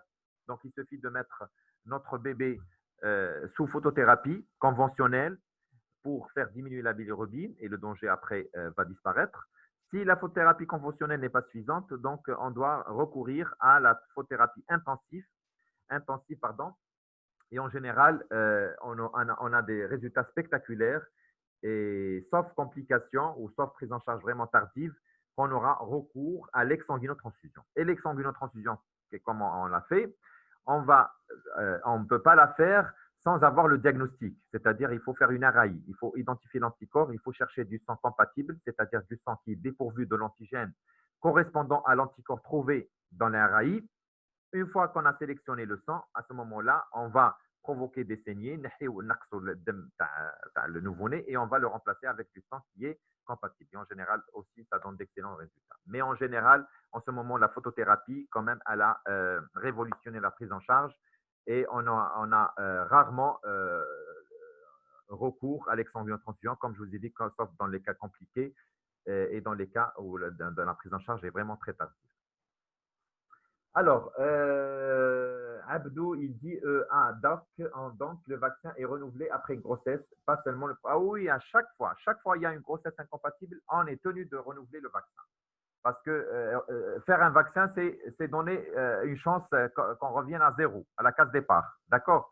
Et faire un vaccin, c'est-à-dire prévenir la grossesse prochaine. Mais on ne peut pas prévenir les autres grossesses qui viennent après. Donc, à chaque fois, on donne le vaccin si on est devant une grossesse RH négative avec un bébé RH positif. Ça va? Est-ce que vous avez d'autres questions?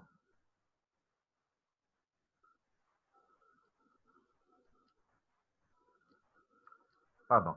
Alors, les autres immunisations, la prévention, comme je vous ai dit, n'existe pas pour les autres types d'antigènes en dehors du D. Et le traitement, c'est toujours la photothérapie, l'utilisation du sang phénotypé compatible si on doit recourir à la transfusion. Il faut toujours donner du sang. C'est d'où l'intérêt du diagnostic. C'est pour cela que j'insiste sur le COMS direct, j'insiste sur les RAI, j'insiste sur l'identification de l'anti-D. Quand on est devant une maladie hémolytique du nouveau-né, on n'est pas automatiquement devant un cas d'anti-D. Il se pourrait qu'il y ait un antiquel, il se pourrait que c'est un anti-Dufy, il se pourrait que c'est un anti je ne sais pas quoi. Donc là, il faut identifier l'anticorps et il faut donner du sang qui est dépourvu de l'antigène qui correspond à l'anticorps trouvé. C'est-à-dire il faut donner du sang compatible. Sinon, on n'est pas sorti de l'auberge et on va compliquer encore euh, la situation. D'accord? Il faut donner du sang compatible et on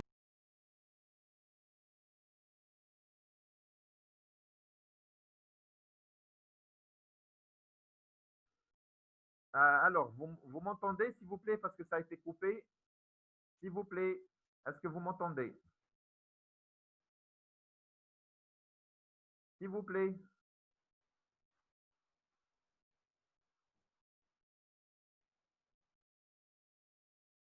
Oh là, dommage. Hein.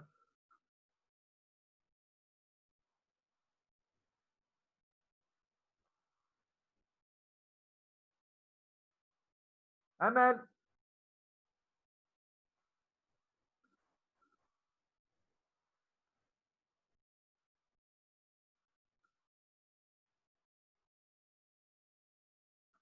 Amel,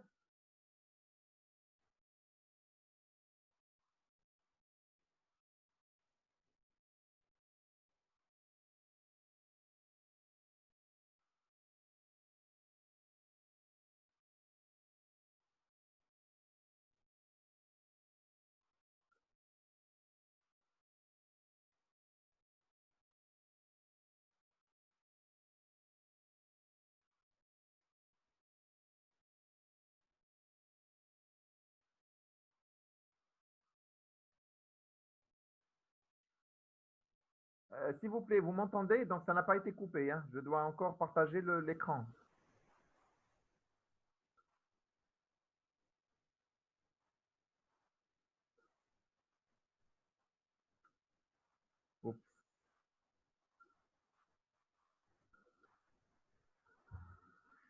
Excusez-moi juste un moment que je règle ça. Dommage, hein, on est arrivé à la fin.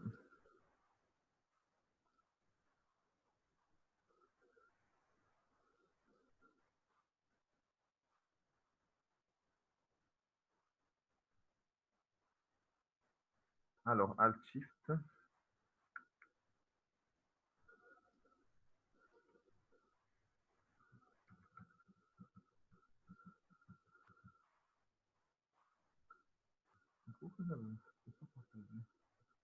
Alors, nouveau partage.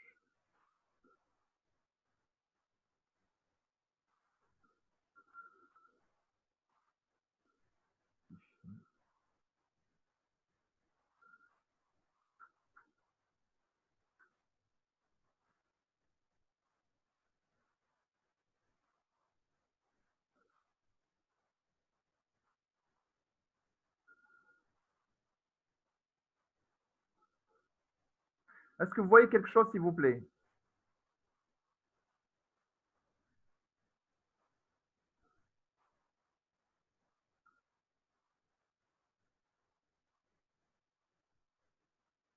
Ah, écran sans diapo, d'accord.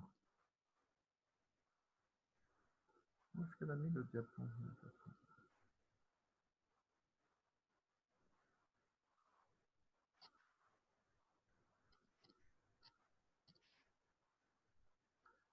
Vous voyez quelque chose là?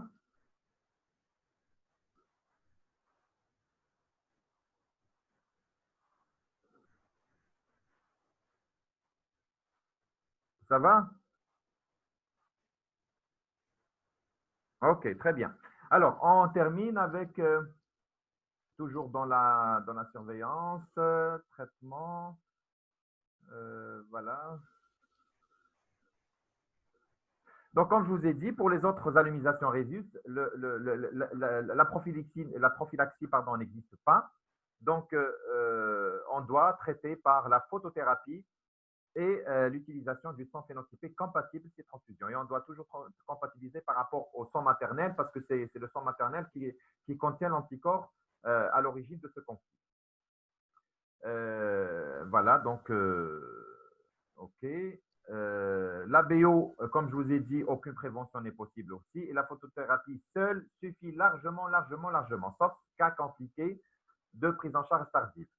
La transfusion, elle est très rare avec du sang du groupe O, sans anticorps humains, anti-A ou anti-B.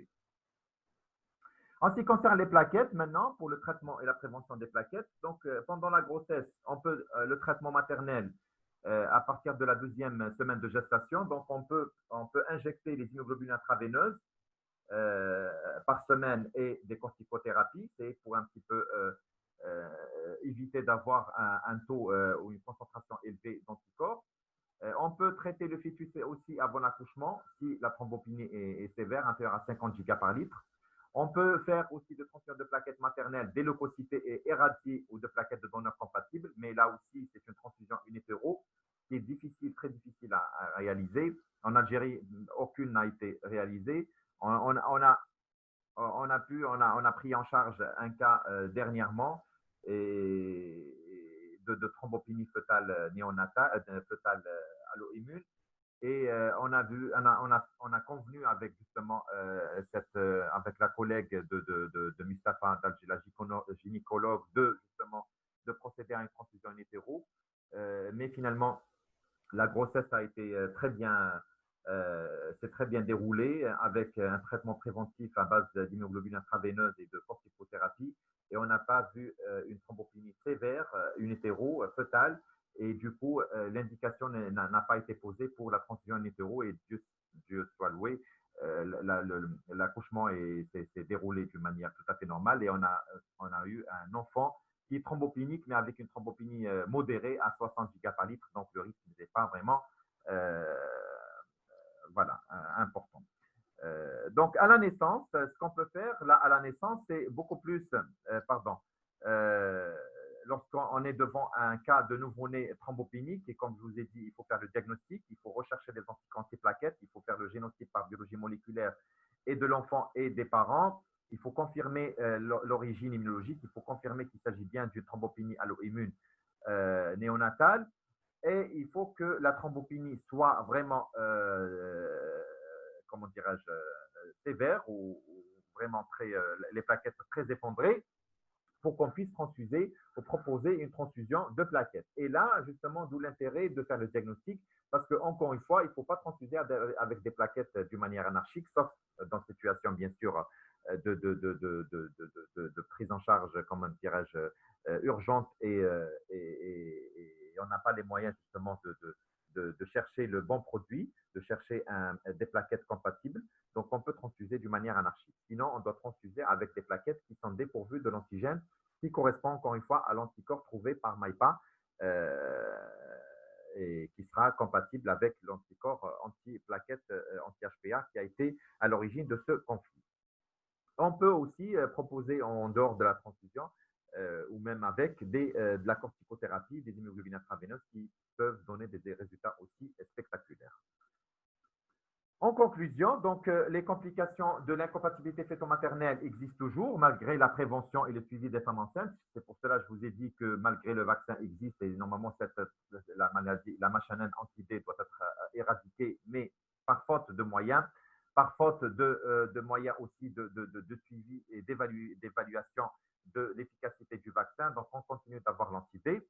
la prévention peut encore être oubliée. L'immunisation peut passer inaperçue. Malheureusement, les RAI ne se font pas d'une manière régulière chez les femmes enceintes et parfois surviennent dès la première grossesse. Tel que le cas, par exemple, de la thrombopénie néonatale allo-immune, où le premier enfant peut être atteint et on n'a aucun moyen pour qu'on puisse déceler ça pendant la grossesse. Donc, il peut s'agir d'immunisations petit c, grand E, antiquelles et qui n'ont pas des moyens de prévention tels que l'anti. Voilà, on a terminé ce cours que je souhaite était bénéfique et vous avez bien suivi sur cette plateforme Zoom. Maintenant, à vous les commentaires, puisqu'on n'a pas été coupé et on est dans les temps. Il est pratiquement midi 5 minutes. Je pense qu'il nous reste encore 10 minutes. Donc, à vous la parole ou à vous, à vos claviers. Si vous avez des questions, si vous avez des commentaires à faire, n'hésitez pas. Je suis là pour répondre et pour donc, profiter de cette… de rien, Amel. C'était clair. C'était clair. C'était… hein? Essayez un petit peu d'interagir avec moi. Donnez-moi vos impressions sur le cours, sur cette façon d'exposer, cette façon de faire des cours. Oui, merci monsieur. Oui, très clair. C'est moi, très clair. Merci monsieur, merci, c'est très clair, très bien. Alors, monsieur, je n'ai pas compris, la thrombopénie est observée chez le fœtus et on donne des plaquettes à la mère pour traitement du fœtus avant accouchement. Non. Non, on donne les plaquettes, non, on donne les plaquettes toujours au bébé. Oui, c'était clair. Oui. On donne les plaquettes, c'est le nouveau-né ou le fœtus qui est thrombopénique et qui va avoir le risque, enfin, qui a le risque d'avoir des hémorragies ou il a déjà des hémorragies. Donc, c'est pour cela qu'on transfuse. S'il a des hémorragies, on est tenu de transfuser. Mais on transfuse le bébé, pas la maman. Mais les plaquettes qu'on doit donner au bébé, il faut qu'elles soient compatibles avec la maman. Parce que l'anticorps qui était là à l'origine, c'est la maman qui l'a produit. On ne le trouve pas en général chez le bébé. D'accord? Donc, il a été, comment dirais-je, il a traversé le placenta, il a détruit l'anticorps. Il a détruit les plaquettes du fœtus ou du bébé.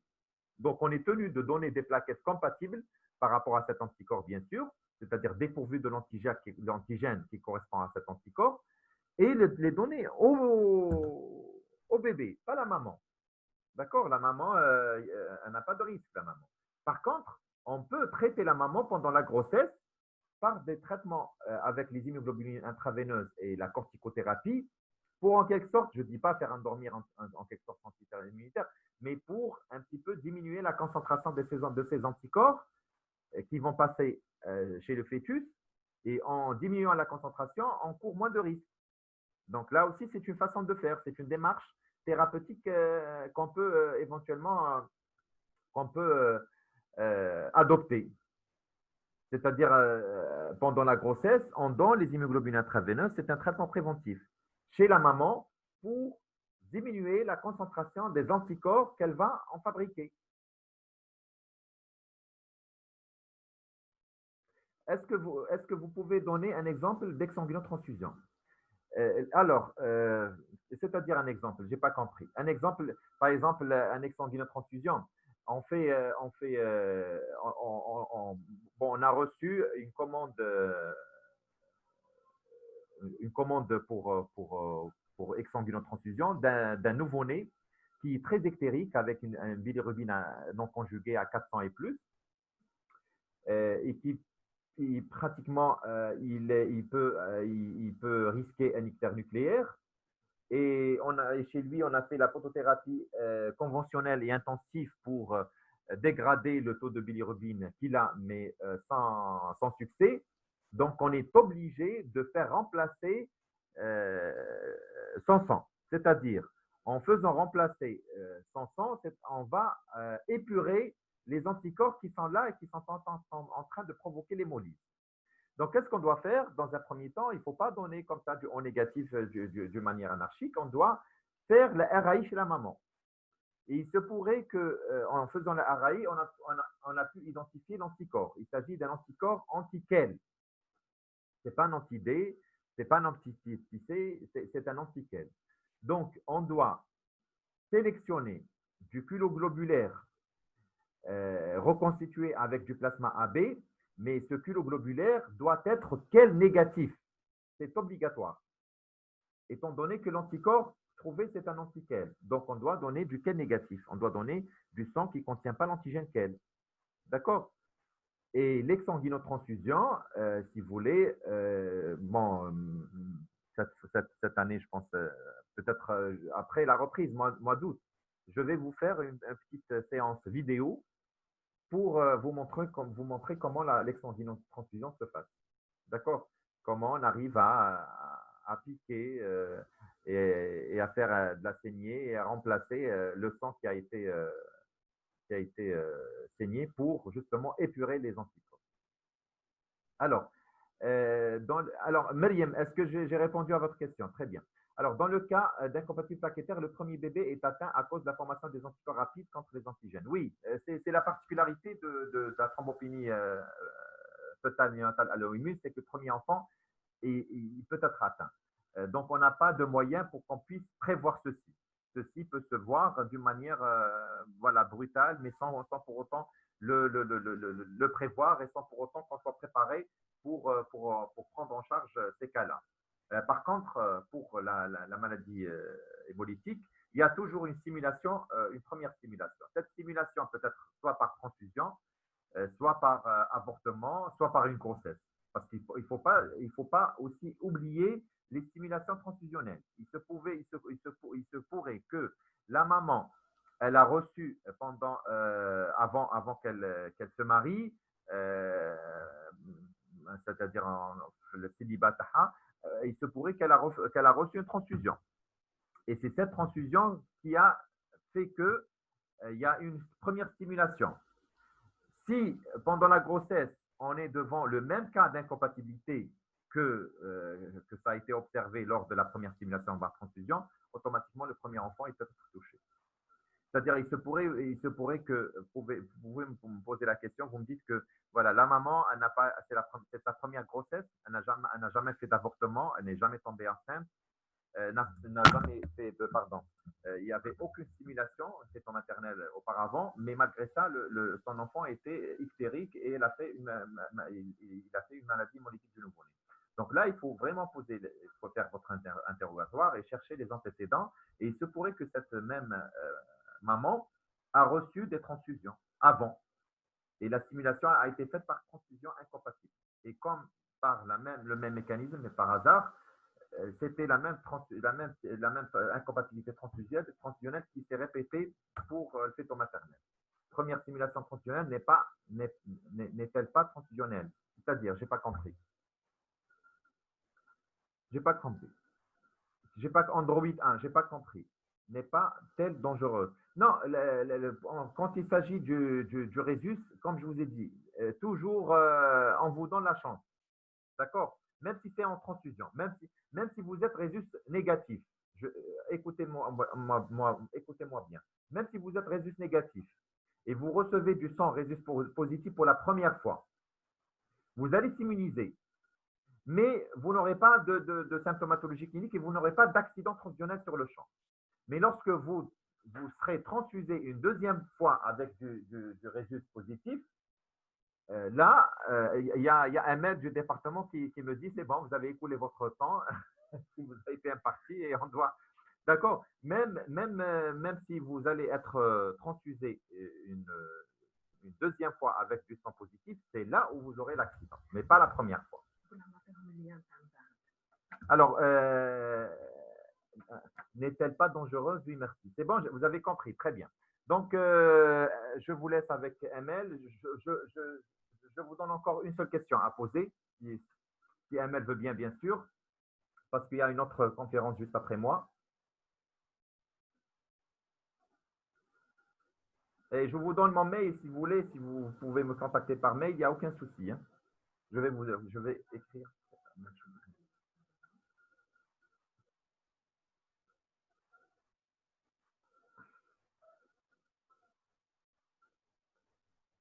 Alors là, c'est les coordonnées de la prochaine réunion. OK, et là, c'est mon mail. Donc, n'hésitez pas à me contacter par mail si vous avez besoin de quoi que ce soit.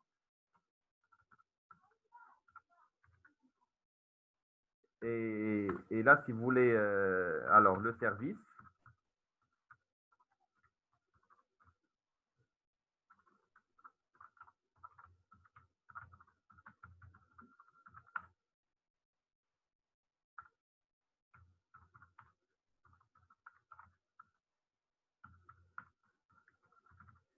Voilà, c'est mes coordonnées. Donc, n'hésitez pas à me contacter en cas de besoin. D'accord? Alors, vous êtes satisfait de cette présentation? Ou il vous reste des lacunes? Mais je pense qu'ils sont partis. Ah, il reste- Ok, à la prochaine, Inch'Allah.